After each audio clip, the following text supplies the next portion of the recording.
है हमारी दुनिया, जिसमें इकाई 4। आज देखेंगे परिवहन के बारे में। परिवहन किसे कहते हैं? चलिए स्टार्ट करते हैं। एक स्थान से दूसरे स्थान पर व्यक्तियों या वस्तुओं को पहुंचाना लाना परिवहन कहलाता है। देखिए परिवहन के बारे में। परिवहन परिवहन 3 प्रकार होता है: स्थल पर, जल में और वायु में। स्थल में देखिए सड़क परिवहन, रेल परिवहन, रेल से जाते हैं, और पाइपलाइन, ये भी परिवहन है। फिर जल में आंतरिक परिवहन, अंतर्राष्ट्रीय परिवहन। और वायु में जैसे वायुयान हो गया, हवाई जहाज वायु में चला जाएगा। ठीक, एक एक को पढ़ेंगे। सबसे पहले सड़क को।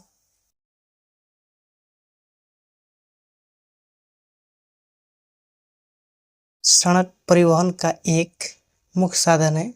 हम स्कूल, अपने प्रखंड में कहीं जाने या मुख्य जिला में जाने, या सड़क या रेल सड़क का प्रयोग करते हैं, या रेल मार्ग का उपयोग करते हैं। इस पूरा का देख रेख को कौन करता है? अनेक सड़क स्वर्ण चतुर्भुज मार्ग के नाम से जानी जाती है।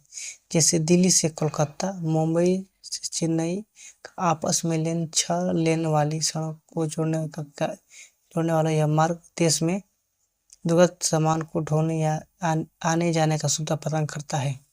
इसके उत्तर दक्षिण में देखिए राष्ट्रीय राजमार्ग विकास परियोजना है। इसे मान लीजिए कलकत्ता से दिल्ली, कलकत्ता से क्या दिल्ली चला गया। अच्छा, श्रीनगर से बेंगलोर, ये सिलचर से पोरबंदर, इस तरह आता है। ठीक, पूरा दिया हुआ है, एक ग्राफ है।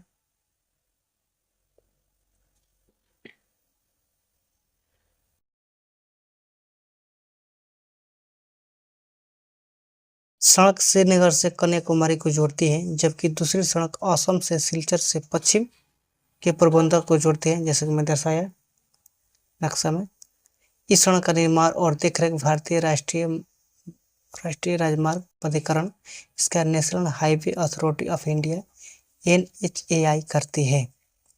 अब पढ़ेंगे हम एक्सप्रेसवे की शुरुआत कब हुई, इसके डिटेल में पढ़ेंगे। एक्सप्रेसवे का मतलब होता है जिसमें 6 लेन की उसमें रोड होती है। न तो दोपहिया चलेगी, न टू व्हीलर चलेगी, नहीं टू व्हीलर, नहीं मोटरसाइकिल, नहीं साइकिल और रिक्शा, नहीं उस पर ट्रैक्टर चलेगी। तो देखिए एक्सप्रेसवे का विकास कब हुआ। 1974 में भारत में एक्सप्रेसवे नामक सड़क की शुरुआत की गई। यह 6 लेनों की वाली सड़क है, जिस पर प्रवेश नियंत्रित तरीके से होता है। इस सड़क के बीच 7 मीटर चौड़ा विभाजित होता है। इसकी विशेषता यह है कि एक्सप्रेसवे पर दोनों ओर तार का घेरा होता है, ताकि पैदल मनुष्य, पशु सड़क पर न आ जाए। इस पर दोपहिया, नहीं 3 पहिया ट्रैक्टर परिचालन पूर्णतः प्रतिबंधित होता है। ऐसे सड़कों पर निश्चित दूरी पर शौचालय, पेट्रोल पंप, प्राथमिक उपचार, टेलीफोन सेवाएं, होटल तथा खराब गाड़ियों को हटाने के लिए क्रेन इत्यादि उपलब्ध रहती है। एक्सप्रेसवे के दोनों ओर वृक्ष लगाना भी जरूरी होते हैं। कम समय में निर्धारित यात्रा को सुनिश्चित करने की गारंटी इस सड़क पर होती है। पूरे भारत में लगभग 4700 किलोमीटर एक्सप्रेसवे है। मुंबई पुणे 6 लेन वाला 98 किलोमीटर लंबा एक्सप्रेसवे देश का पहला ऐसा मार्ग है। जबकि दूसरा छोटा पश्चिम बंगाल में कोना एक्सप्रेसवे जो मात्र 8 किलोमीटर लंबा है। और यदि आपसे पूछा जाए कि देश का सबसे बड़ा एक्सप्रेसवे कौन सा है, तो मुंबई से पुणे 6 लेन वाली 98 किलोमीटर। सबसे छोटा पूछा जाए तो क्या बताइएगा? कोना कलकत्ता में है, 8 किलोमीटर वाला। देश में अभी 23 एक्सप्रेसवे है, जबकि 18 निर्माण जारी है। इसका सबसे बड़ा गंगा एक्सप्रेसवे उत्तर प्रदेश में बन रहा है। इसकी लंबाई 600 किलोमीटर है। ये सड़क भारत में उच्च स्तरीय नामक सड़क मानी जाती है। अब देखेंगे पहली बार सड़क की पहली प्रकार की सड़क राष्ट्रीय राजमार्ग कहलाती है। एक राज्य से दूसरे राज्य को जोड़ने वाले ऐसे मार्ग को चारों ओर से फैले हैं। इस राजमार्ग को देखकर केंद्रीय लोक लोक निर्माण विभाग करता है। राजमार्ग नेशनल हाईवे कौन करता है? राष्ट्रीय मार्ग केंद्रीय लोक निर्माण विभाग। दिल्ली से कोलकाता को जोड़ने वाला यह राजमार्ग 2 के नाम से NH2 के नाम से जाना जाता है। इसे ग्रैंड ट्रंक रोड या शेषासुरी मार्ग भी कहा जाता है। किसको? NH2 को। इस राजमार्ग की सुविधा और रूट के हिसाब से आवंटित किए गए हैं। इसे एक अंक काउंट किए गए हैं।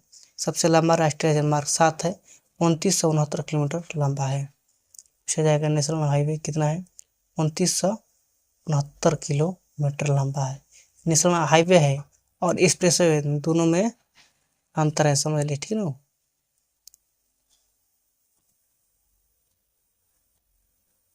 ये देखिए, ये सिंबल दिया हुआ है पटना, ये राष्ट्रीय राजमार्ग हो गया। जैसे मान लीजिए पीला हुआ देखा सिंबल दिखाएगा खंभा पर, ये राजमार्ग, ये राज्य का स्टेट का है तो हरा दिखाएगा, और जिला तो ऐसा कलर दिखाएगा, ठीक।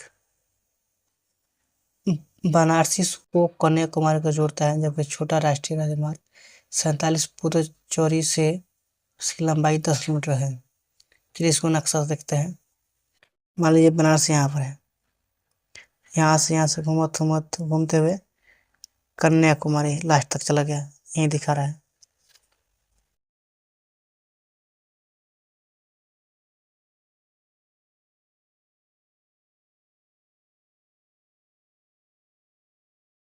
अगर आपसे पूछा जाए NH2 बिहार में कहाँ कहाँ से तक है, तो दक्षिण बिहार में कैमूर से रोहतास, औरंगाबाद, गया, झारखंड की सीमा में प्रवेश करती है।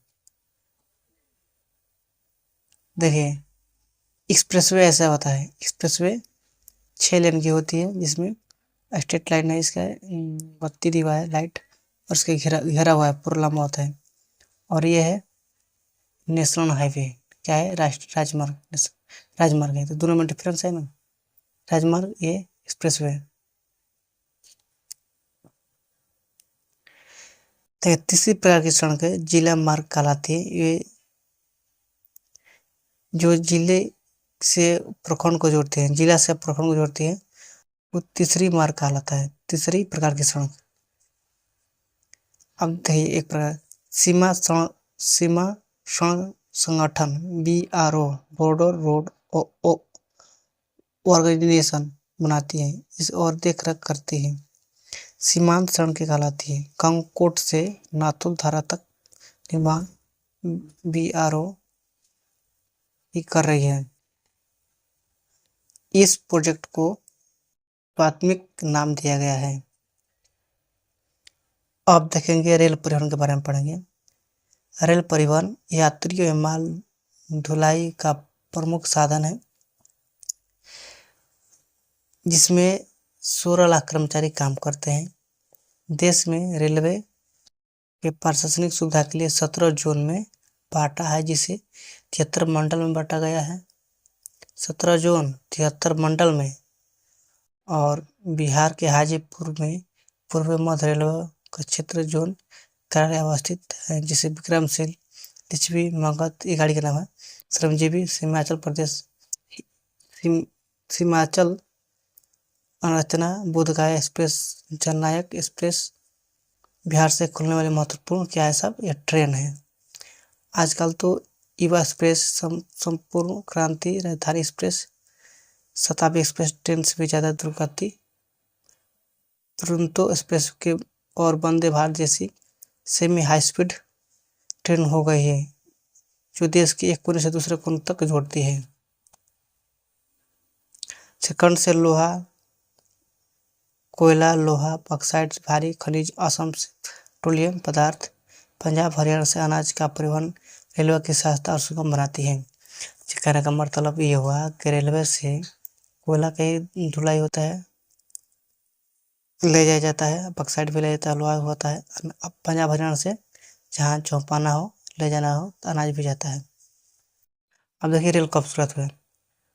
पहली रेलगाड़ी कब चली भारत में, पहली रेलगाड़ी कब चली?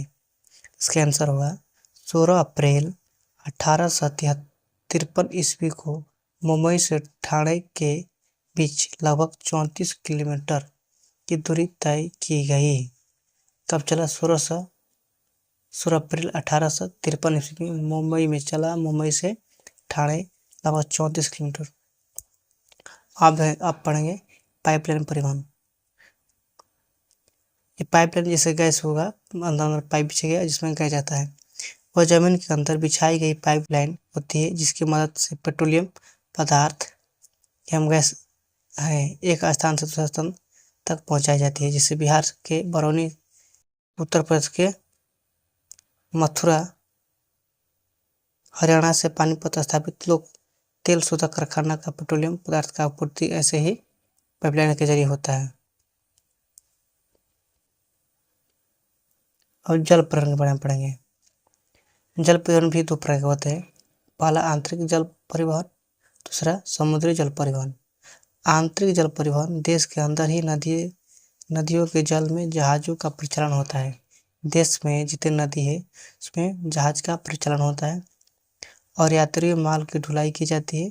देश के अंदर लगभग 15,000 किलोमीटर नौचालन जल मार्ग है। भारत सरकार ने पश्चिम बंगाल के हल्दिया से इलाहाबाद तक गंगा नदी से सदिया से धुबरी ब्रह्मपुत्र नदी में, दक्षिण भारत में केरल के तटीय नहर कोट्टमपुरम से कोल्लम को राष्ट्रीय जलमार्ग घोषित किया है। गोदावरी नदी, कृष्णा नदी, सुंदरबन आदि महत्वपूर्ण आंतरिक जलमार्ग हैं। मैंने पटना में गंगा नदी है। पूर्वी पटना में गंगा तट पर राजेंद्र प्रसाद अंतर्राष्ट्रीय जल परिवहन टर्मिनल है। समुद्री जल परिवहन भारत के लगभग 7,500 किलोमीटर लंबाई समुद्री तट बंगाल की खाड़ी और अरब सागर के साथ लगी हुई है। इस समुद्र तट पर 12 प्रमुख बड़े बंदरगाह और कई छोटे और मझोले पत्तन हैं। इससे अंतर्राष्ट्रीय परिवहन सुलभ होता है। गुजरात कच्छ में कंडाल पत्तन, जवारिया पत्थर है।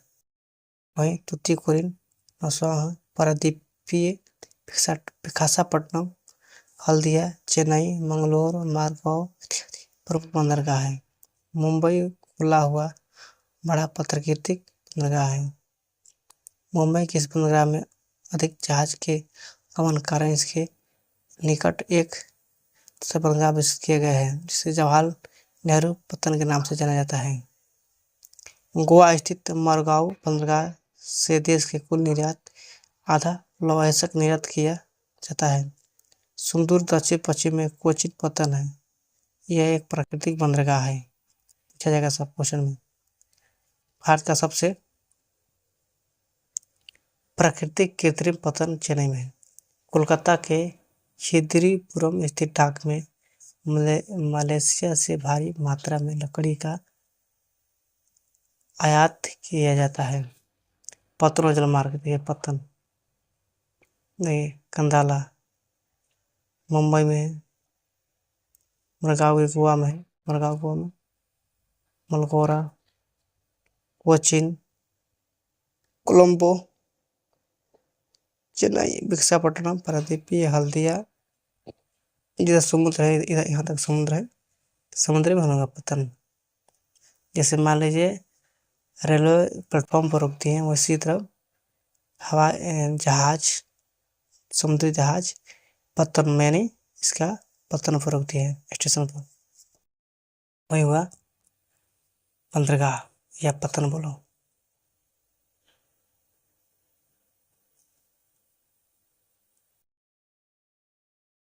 अब देखेंगे वायुयान परिवहन।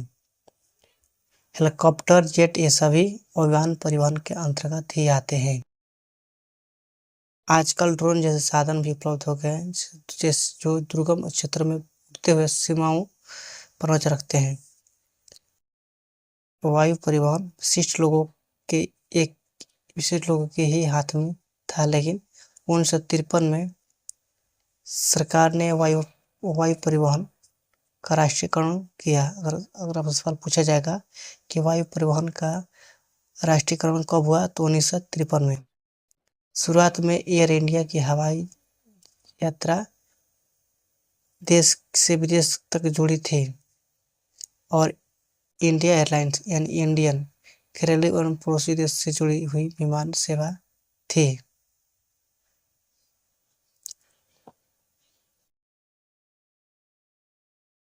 पवन हंस हेलीकॉप्टर सेवाएं इसे दुर्गम क्षेत्र में हवाई यात्रा उपलब्ध कराती है, लेकिन आजकल हवाई सेवाएं जिसे निजी कंपनी द्वारा चलाई जा रही है, घरेलू और पड़ोसी देश के लिए भी उपलब्ध। जैसे किंगफिशर प्राइवेट है, डेक्कन जेट, इंडिगो इत्यादि प्राइवेट कंपनियां एजेंसी है। देश में दिल्ली, मुंबई, कलकत्ता, हैदराबाद, चेन्नई, अमृतसर, गया इत्यादि शहर से अंतर्राष्ट्रीय उड़ान उपलब्ध है।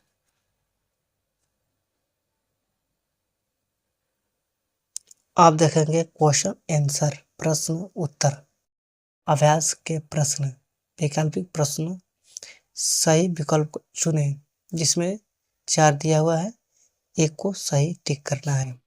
पहला सवाल, भारत में कौन परिवहन साधन सबसे अधिक उपयोग में आता है? वायु परिवहन, जल परिवहन, सड़क परिवहन, इसमें से कोई नहीं। सड़क परिवहन। स्वर्ण चतुर्भुज योजना किसके अंतर्गत आता है? वायु परिवहन, सड़क परिवहन, जल परिवहन की उपयुक्त सभी परिवहन में? सड़क परिवहन में आएगा ख। स्वर्ण चतुर्भुज योजना सड़क परिवहन में आता है। राष्ट्रीय राजमार्ग की देखरेख कौन कौन से विभाग करता है? लोक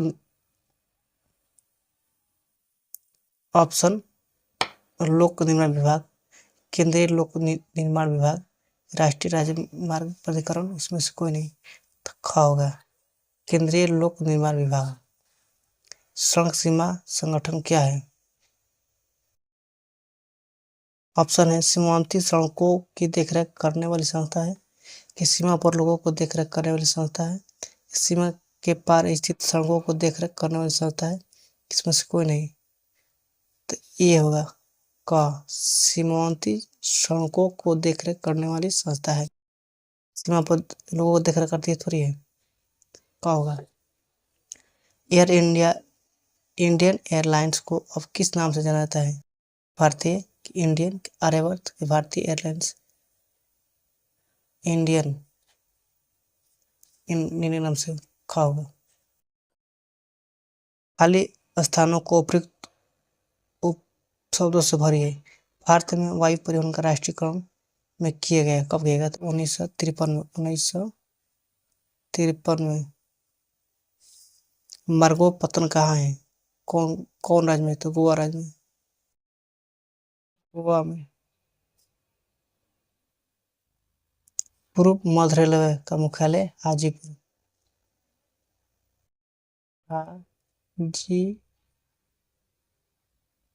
हाजीपुर क्या हाजीपुर? चौथा क्वेश्चन, सबसे लंबा राष्ट्रीय राजमार्ग कौन सा है? 7 संख्या कितना किलोमीटर है? 2369 किलोमीटर लंबा है। सबसे देश में भारत में देश में सबसे लंबा है।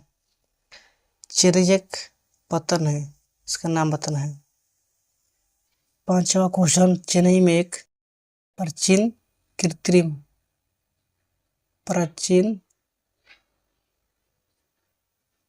कृत्रिम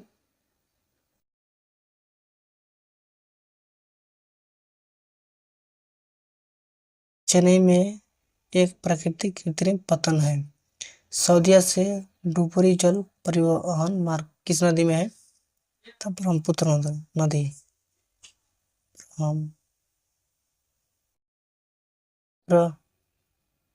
नदी। ब्रह्मपुत्र नदी में है। अब ये क्वेश्चन, निम्नलिखित प्रश्नों का उत्तर दे पहला शब्द में। स्वर्ण चतुर्भुज का मार्ग क्या है? जैसे कि हम ऑब्जेक्टिव क्वेश्चन बता दिए हैं, बुक में हाईलाइट कर दिए, उसके जाकर देख के लिख सकते हैं। देश में वायु परिवहन की स्थिति का वर्णन करें। वायु परिवहन कब बना, कब राष्ट्रीयकरण हुआ, कौन कौन सी कंपनी, इसके बारे में लिखना है। भारत में पहली रेलगाड़ी कब और कहाँ चली, इसको बताना है 16 अप्रैल 1853 ईस्वी में 34 किलोमीटर चली मुंबई के थाने के बीच। इसको बताना है पाइपलाइन परिवहन क्या है, जैसे पाइपलाइन में गैस जाता है, पेट्रोलियम जाता है, एक स्थान से दूसरा स्थान पहुंचाने का काम होता है। देश के 3 राष्ट्रीय अंतरिक्ष मार्ग का उल्लेख किया, इसको लिखना है। सब बता दिए हैं, हाईलाइट कर दिए, आप लिख सकते हैं। आप मिलेंगे अगले वीडियो में नए चैप्टर के साथ, तब तक के लिए जय हिंद साथियों।